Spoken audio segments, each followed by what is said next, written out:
আসামের টোটো চোর গ্রেফতার শামুকতলা রোডে। শুক্রবার আসাম থেকে টোটো চুরি করে এনে শামুকতলা রোডে বিক্রি করতে গিয়ে ধরা পড়ল দুই ব্যক্তি। শামুকতলা রোড পুলিশ ফাঁড়ির পুলিশের কাছে শুক্রবার সন্ধ্যা 6টা নাগাদ টোটোর মালিক ডিম্বেশ্বর সূত্রধার কোকরাঝার এলাকায় সকালে গাড়ি রেখে বাজার করতে যায়। ফিরে এসে দেখেন তার গাড়ি নেই। এরপরই কোকরাঝার পুলিশের কাছে লিখিত অভিযোগ দায়ের করে।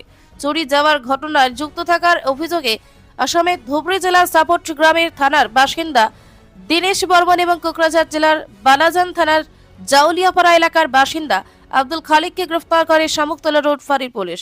শামুকতলা রোড ফাঁড়ির ওসি সঞ্জীব মোদক জানিয়েছেন, গোপন খবরের ভিত্তিতে চোরাই টোটো বিক্রি করতে এসে পুলিশের হাতে ধরা পড়ল দুইজন। তাদেরকে জিজ্ঞাসাবাদ শুরু হয়েছে। কোকরাঝার পুলিশের সঙ্গে যোগাযোগ করা হয়েছে। কোকরাঝার পুলিশ এসে তাদেরকে রাতেই নিয়ে যাবে।